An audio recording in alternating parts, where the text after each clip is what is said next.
Hi, this is JT. I'm Evan. And welcome to G Club. Today we're going to be looking at a game that takes cats, rainbows, and gives you a fond feeling of wanting to have Pop-Tarts. So today we're going to be looking at the game called Sparkle Kitty by Breaking Games. So let's get it to the table, see how it plays, and we'll come back and give you our final thoughts.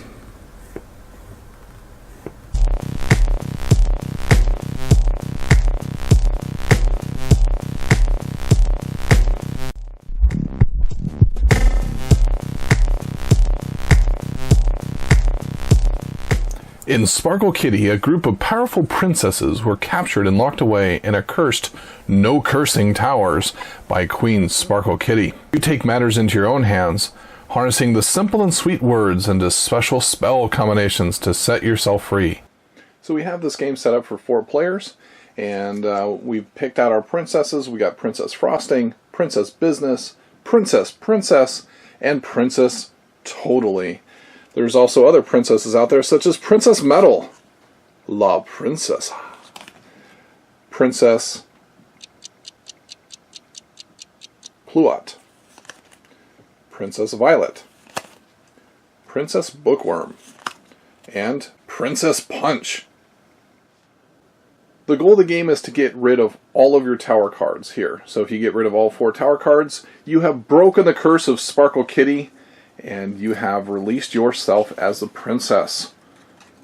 Who needs Prince Charming when you can break yourself out? Alright, on a player's turn, they're going to pick up their hand of cards, and they're going to look in their hand, and they're going to try to play something that's going to either match up with the word or the symbol here. And so we have spell and book, and we have a star and a horseshoe, and we have a crown and a heart. So, Princess Totally over here is going to play their first card.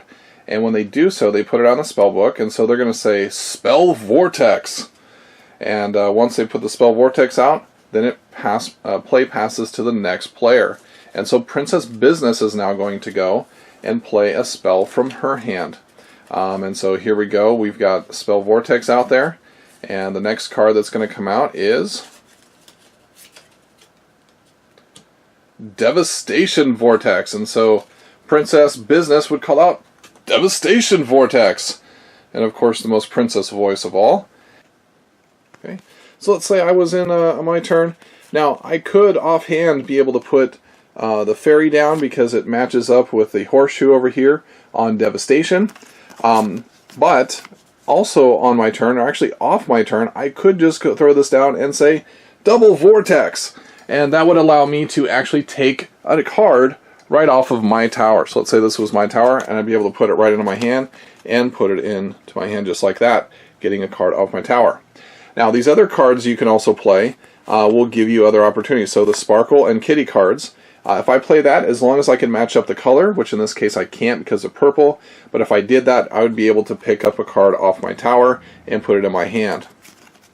Then there's also special cards like this rainbow card, which if I play last, will allow me to actually pick up 2 cards off my tower instead of just the 1 that you typically put up by getting rid of all the cards in your hand. Then there are dark magic cards like this super card. This super card is great because it messes with other princesses and it allows you to be able to put cards from your hand into their actual tower. So let's say that I played this super card.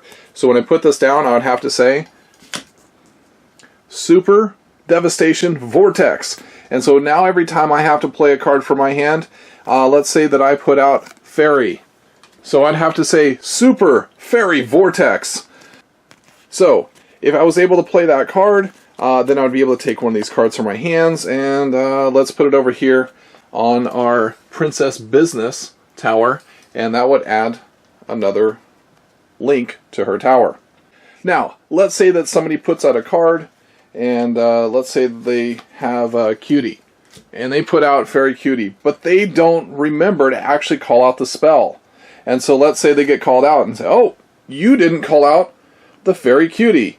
And so now they would actually have to draw a card and put that onto their tower. So you have to be careful. If you're putting out spells, you need to be able to call out that spell's name. So no cheating. So if you're supposed to be calling out that Super Fairy Cutie, you better be calling out that Super Fairy Cutie. So let's say this rainbow card was our last one, and we're going to play this out. So what this is going to do for us is hey, look, it's all kinds of colors here, so we can put on any one we want. So let's say that I'm still playing Princess Frosting, and I've got a super rainbow cutie now. Now, typically, because I don't have anything in my hand, I could take away one card from my tower. But because it's a rainbow card, it actually allows me to pick up 2 cards from my tower, and then I would now have 2 cards. And so then I would fill my hand back up to 5, I would grab another 3 cards, and then play would continue on clockwise. One last thing here is players can also pass on their turn and actually draw a card. So if you don't have anything in your hand, or you don't want to play something because you feel like it's going to be beneficial to someone else, you can simply pass and then draw a card and put it into your hand.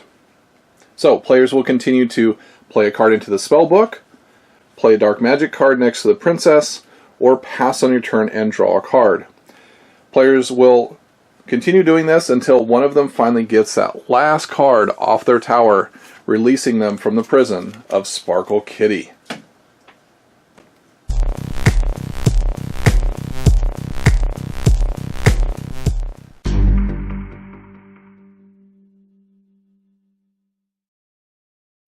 Alright, let's talk about our final thoughts on Sparkle Kitty. So Evan, what did you think of Sparkle Kitty? I thought it was a great game. It was hilarious. You have these funny little combinations of, like, you have like a ginormous fluffy baby or something like that. Something really ridiculous, and it's so funny.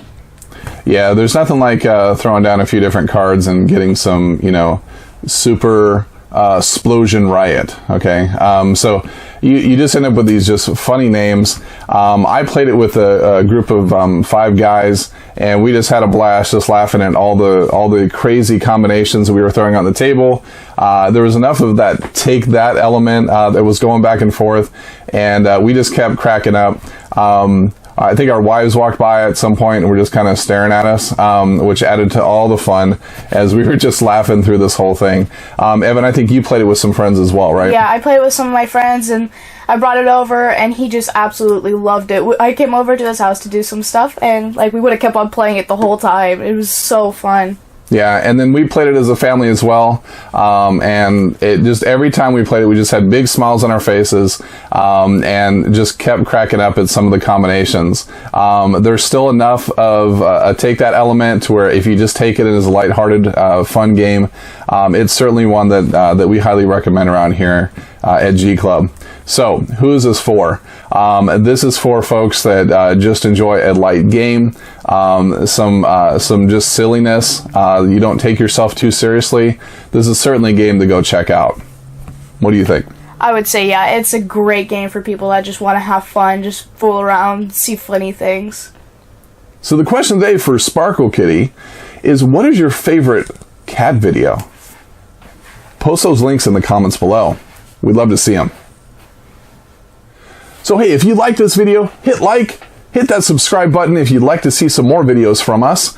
And if you have any questions or comments, please post them in the comments below. With that said, my name is JT. I'm Evan. And you've been watching G Club.